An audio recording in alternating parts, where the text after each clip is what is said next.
नमस्कार. भगवद्गीता भावार्थ या मालिकेमध्ये आपले स्वागत आहे. आज आपण यामध्ये अध्याय 11 मधील श्लोक 51 ते 55 पाहणार आहोत. श्लोक 51 पाहूया. अर्जुन उवाच दृष्ट्वेदं मानुषं रूपं तव सौम्यं जनार्दन इदानीमस्मि संवृत्ता सचेता प्रकृतीं गताः. संवृत्तम म्हणजे स्थिर, सौम्यम म्हणजे अत्यंत सुंदर, इदानीम म्हणजे आत्ता, गताः म्हणजे पुन्हा आले आहे. अर्जुनाने जेव्हा श्रीकृष्णांना मूळ रूपामध्ये पाहिले तेव्हा तो म्हणाला, हे जनार्दन, हे अतिव सुंदर मनुष्य रूप पाहून मी आता शांत चित्त झालो आहे आणि मी हे अतिव सुंदर रूप मनुष्य रूप पाहून मी आता अगदी शांत झालो आणि मी आपल्या पूर्वस्थितीवर आलो आहे. या श्लोकातील मनुष्य रूपम शब्द दर्शवतो की भगवान हे मूलतः द्विभुजधारी आहेत.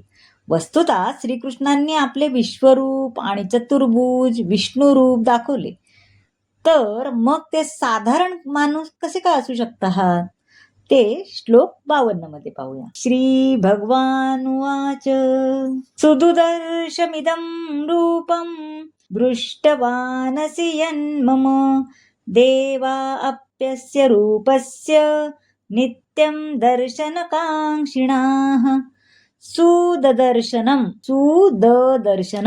म्हणजे पाहण्यास मिळणे अत्यंत दुष्कर. दुष्टवान असी म्हणजे तू पाहिले आहेस.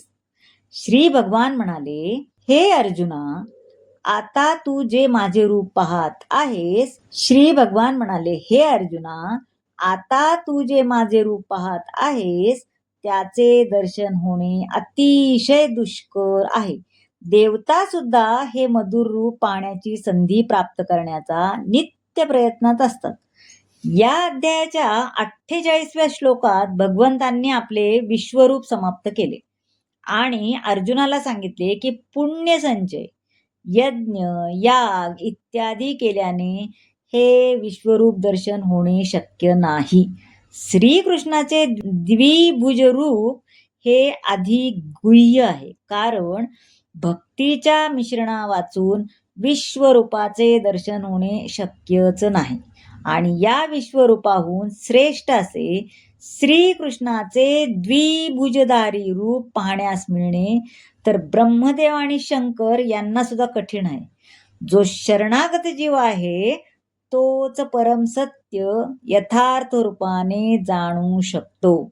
श्रीकृष्णांना जाणणे देवदेवतांनाही कठीण असते आणि श्रेष्ठतर देवता सदैव श्रीकृष्णांना द्विभुज रूपात पाहण्याच्या प्रतीक्षेत असतात. म्हणजे निष्कर्ष हाच आहे की श्रीकृष्णाच्या विश्वरूपाचे दर्शन अत्यंत दुर्लभ असते. आता श्लोक 53 पाहूया.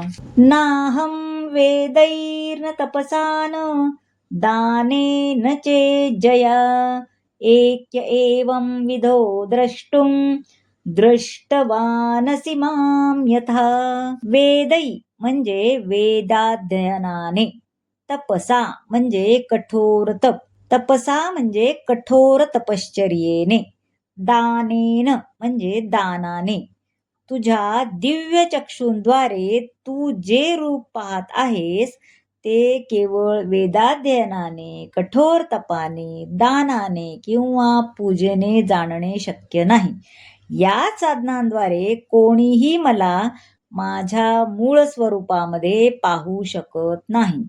सर्वप्रथम श्रीकृष्ण वासुदेव देवकी समोर चतुर्भुज रूपात प्रकट झाले आणि नंतर त्यांनी स्वतःचे रूपांतर द्विभुज रूपामध्ये केले.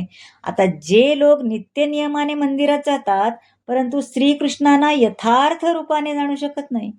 आता पुढच्या श्लोकात सांगितल्याप्रमाणे केवळ भक्ती मार्गानेच मनुष्य त्यांना जाणू शकतो.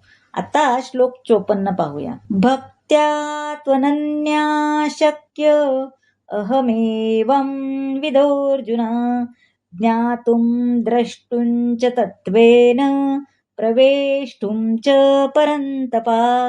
भक्त्या म्हणजे भक्तीने, ज्ञातुम म्हणजे जाणणे, द्रष्टुम म्हणजे पाहणे. हे अर्जुना, मी जसा तुझ्या समोर उभा आहे तसे मला केवळ अनन्य भक्तियोगानेच जाणणे शक्य आहे आणि मी या प्रकारे मला साक्षात पाहता येते. केवळ याच मार्गाने तू माझ्या रहस्यमय तत्वात प्रवेश करू शकतोस. आता अनन्य भक्तियोगाने श्रीकृष्णांना जाणणे शक्य आहे, ही गोष्ट श्रीकृष्ण या श्लोकामध्ये वर्णन करून सांगतात. जे वेद पारंगत आहेत ते वेदामधून त्यांना अनेक प्रकारे जाणू शकतात. जो खरंच श्रीकृष्णांना जाणू इच्छितो त्याने वैदिक विधिविधानांचे पालन करणे अत्यावश्यक आहे. आता श्लोक 55 पाहूया. मत्कर्म कृन्मत् परमो मद्भक्ता संगवर्जिता निर्वैरः सर्वभूतेषु यत्स मामेति पांडवा.